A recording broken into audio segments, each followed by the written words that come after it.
Question 7. Could I please hear your explanation of the general points of the Pure Land method? Answer. Fundamentally, the Pure Land method does not require any cultivation. It is only because of delusion that cultivation becomes necessary. Moreover, Dharma methods are not, in themselves, high or low. It is only because of the differing natures and capacities of individuals that they have been categorized as such. Sentient beings are at different levels of spiritual development, and therefore, various methods are required. There are, in summary, 3 basic approaches. 1. Visualization, real mark Buddha recitation. 2. Recitation, recollection, and 3. Sundry practices. 1. First method. The first, or visualization method, is explained as follows in the Meditation Sutra. Every Buddha, Tathagata, is one who is a Dharma realm body, and enters into the minds of all beings. For this reason, when you perceive the Buddha state in your minds, this indeed is the mind, which possesses the 32 signs of perfection and the 80 minor marks of excellence. It is the mind that becomes Buddha. Indeed, it is the mind that is Buddha. The ocean of true and universal knowledge of all the Buddhas is born of mind and thought. For this reason, you ought to apply your minds with one thought to the meditation on that Buddha. Buddha Basiddha Arnitayur Dhyana Sutra, Meditation on Buddha Amitayus, by Kalliasis. New York, American Buddhist Academy Press, page .25. According to the Tien Tai Treatise, the passage beginning from every Buddha, Tathagata, refers to all Buddhas. The passage beginning with you ought to apply your minds, etc., refers specifically to meditation on Buddha Amitabha. The Dharma realm body is the Dharma body of the reward Buddha. If the minds of sentient beings are pure, the Dharma body reveals itself. Thus, the word enter is used. This is similar to the brilliant sun. When it rises, its image appears in a multitude of rivers. This is to indicate that the Buddha body is free and unimpeded and can manifest itself according to the object. Moreover, the Dharma realm body refers to the Buddha body, appearing everywhere, taking the Dharma realm as its nature. When the practitioner achieves this Buddha visualization samadhi, his understanding and actions, noumenon and phenomena, interpenetrate and become one. This is expressed in the words, enters into the minds of all beings. It is the mind that becomes Buddha, means that the Buddha has always been inherently empty and void. Because the minds of sentient beings are pure, Buddha exists. Indeed, it is the mind that is Buddha. Since people might misunderstand what was said previously and think that the Buddha has spontaneously come into existence, the words as Buddha are used. The word becomes indicates the beginning of visualization, while the word is means that visualization has been accomplished. Another commentary states, to visualize the Buddha's body, you should clearly understand the nature of visualization. That nature is self-enlightenment. Visualization methods are developed from there. Self-enlightenment is the Dharma realm body of the Buddhas because what the Buddhas have completely attained is nothing other than the self-nature of sentient beings. Only when the initial enlightenment is meritorious does self-enlightenment appear. This is the meaning of the words, the Dharma body is born of mind and thought. Moreover, Buddha Amitabha and all Buddhas possess the same Dharma body, the same wisdom and the same capacities and functions.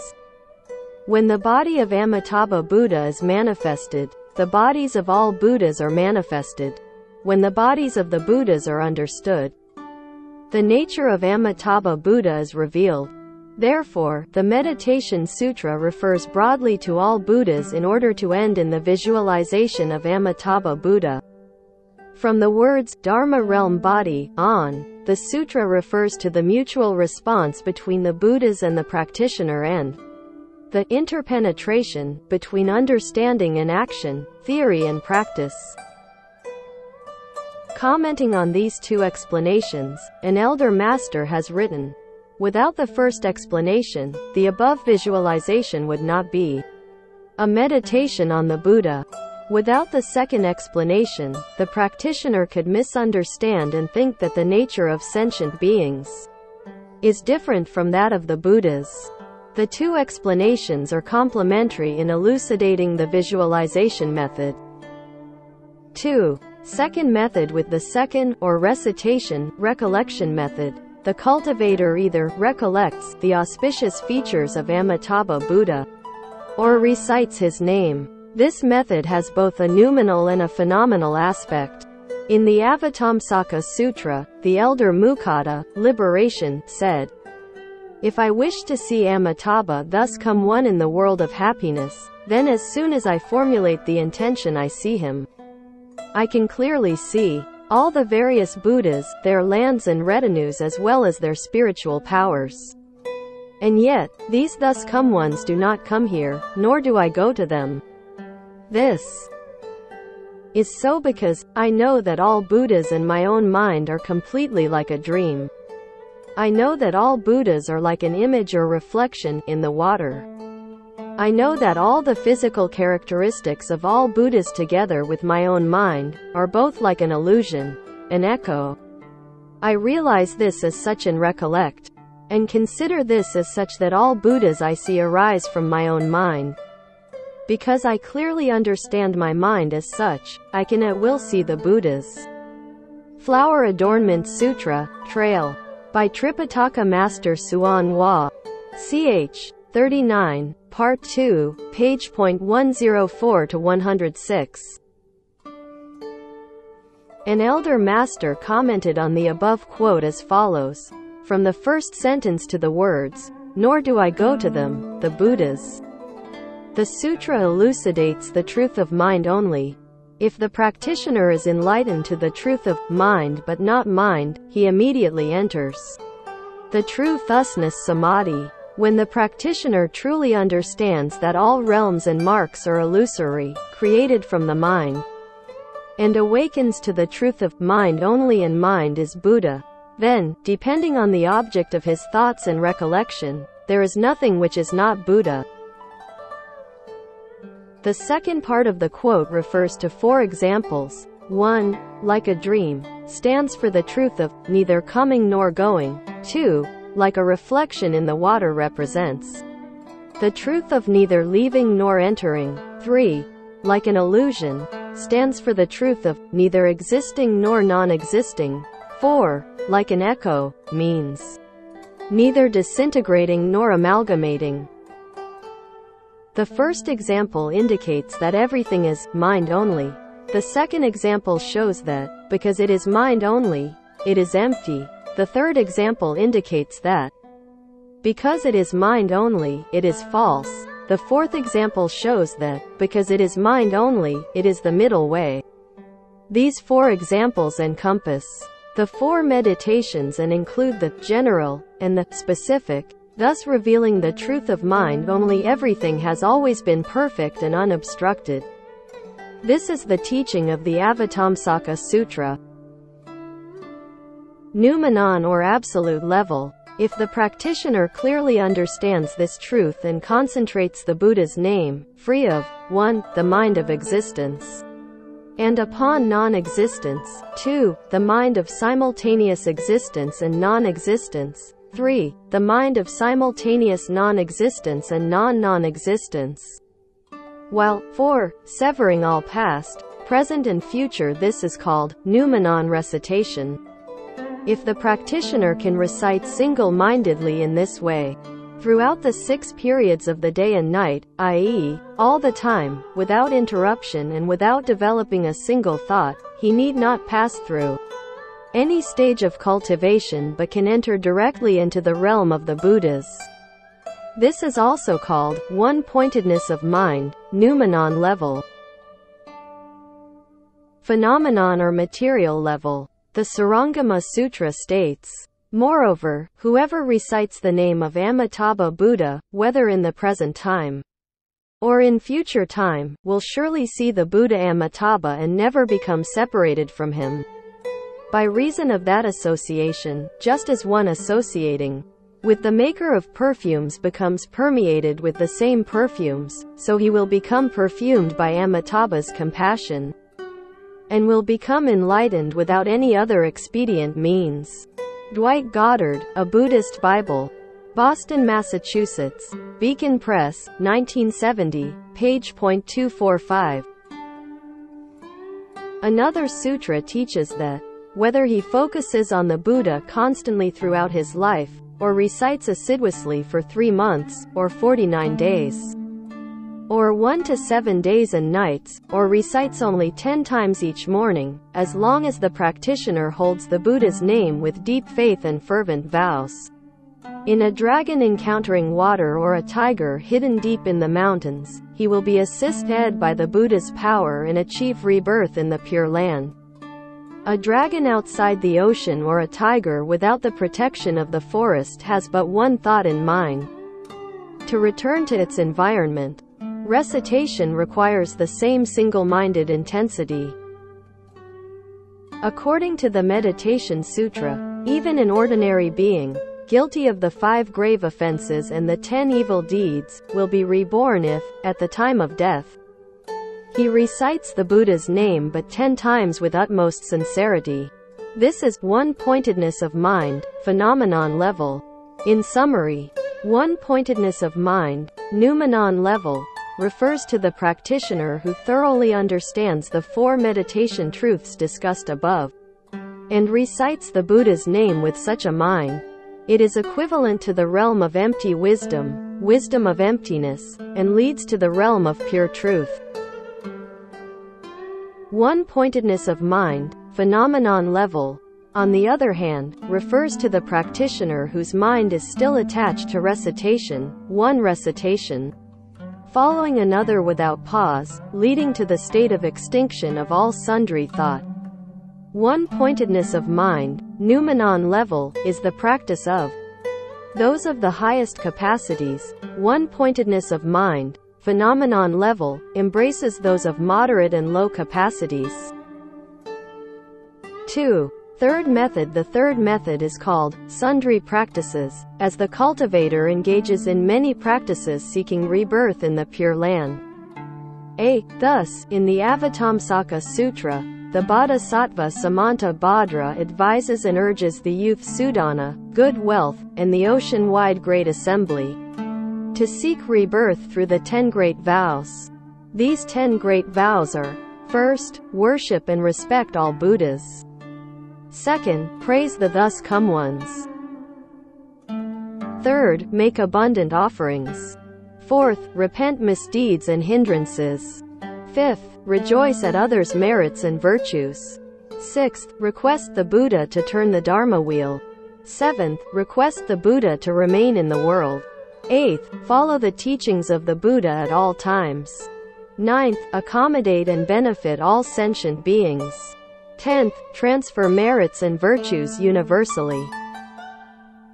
Each vow contains the clause, when the realm of empty space is exhausted, my vows will be exhausted. But because the realm of empty space is inexhaustible, my vows will never end. In the same way, when the realms of living beings, the karma of living beings, and the afflictions of living beings are exhausted, my vows will be exhausted. But the realms of living beings, the karma of living beings, and the afflictions of living beings are inexhaustible. Therefore my vows are inexhaustible. They continue in thought after thought without cease.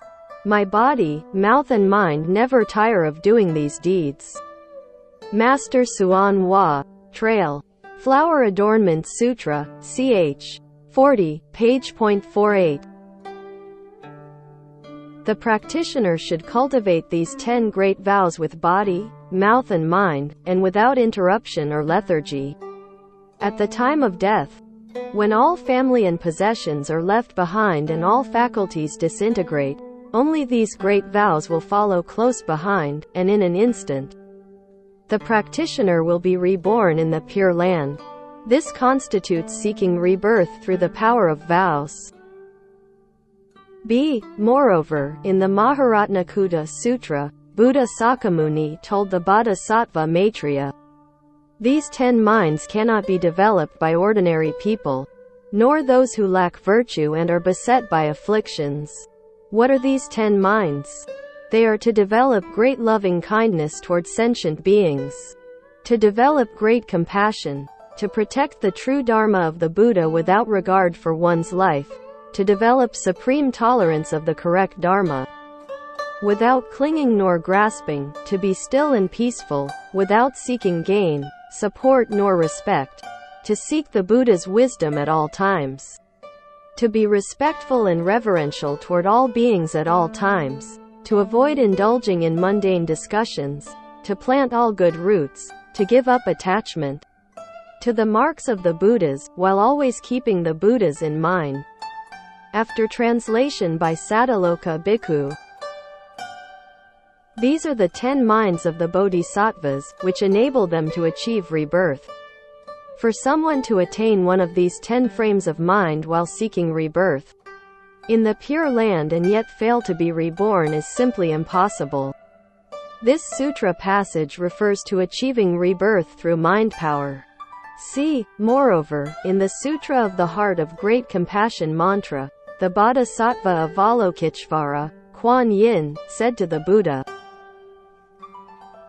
"Great honored teacher, if any sentient being should assiduously recite the Great Compassion mantra and still descend upon the 3 evil paths, I vow not to attain Buddhahood. If any practitioner should assiduously recite the Great Compassion mantra and fail to be reborn in the lands of the Buddhas, I vow not to attain Buddhahood.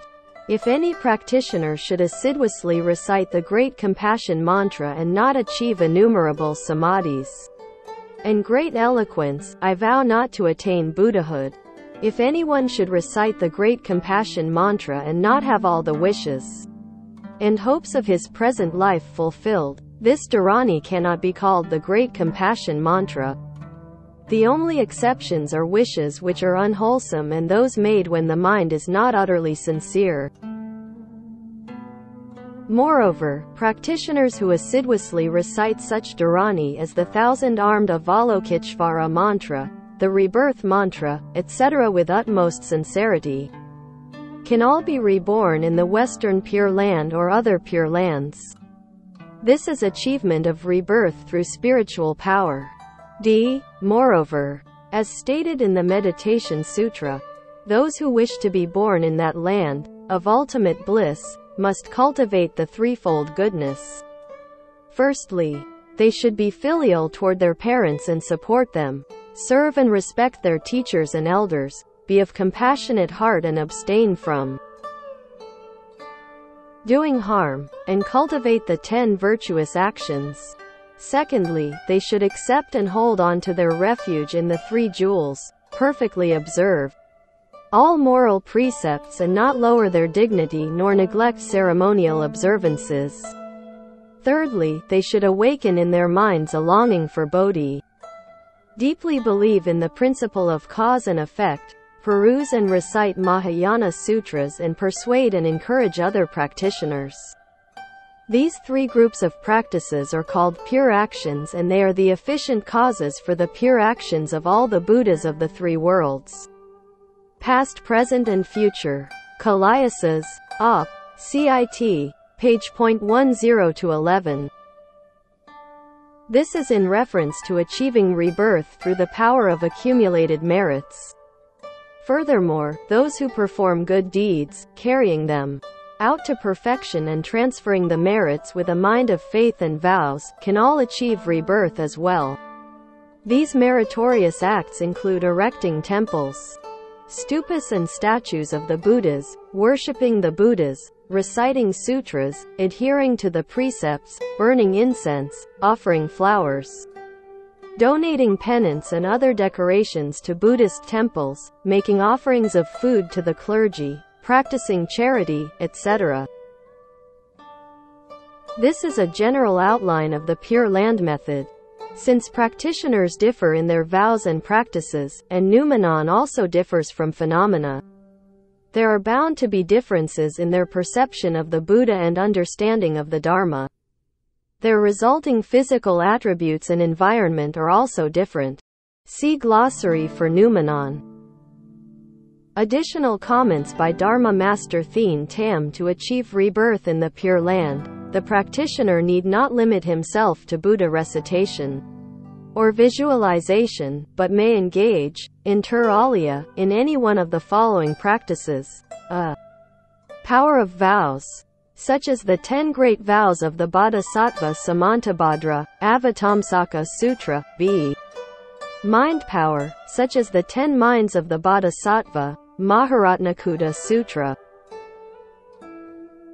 C. Spiritual power, such as reciting the Great Compassion Mantra, the Rebirth Mantra, the 1,000-armed Avalokiteshvara Dharani, etc. D. Power of accumulated merits, such as practicing the 10 virtues, reciting sutras, building temples, erecting statues. Caveat: all the merits must be dedicated to rebirth in the Pure Land. Nevertheless, the practitioner must engage in these 4 methods to the point of perfection to obtain results. Since ordinary people cannot easily extinguish heavy karma and afflictions or accomplish difficult, wholesome deeds, we should rely on Buddha recitation, with its emphasis on other power, the power of the Buddha. For this reason, Elder Master Yin Kuang has said that weak and limited sentient beings who achieve rebirth owe it entirely to the compassionate power of the Tathagata. Thus, those who engage in Buddha recitation today should adopt the holding the name method as their main practice. Other practices such as sutra recitation, chanting of mantras, charity and other good deeds should be considered auxiliary. This is the only safe course. The first of the 3 methods explained earlier by Elder Master Tianju is real mark Buddha recitation, which is difficult for those of moderate and low capacities to follow. The third method, using the power of vows, the mind, mantras or accumulated merits, holds little hope for ordinary people beset by karmic conditions. It should only be employed subsidiary means. Only the second as a method, Buddha recitation at the phenomenal level, holding the name, can be practiced successfully by everyone. However, as sentient beings differ in their temperaments and capacities, Master Tianju had to discuss many different methods, from which people could choose. My own comments, on the other hand, are based on the capacities of today's ordinary practitioners.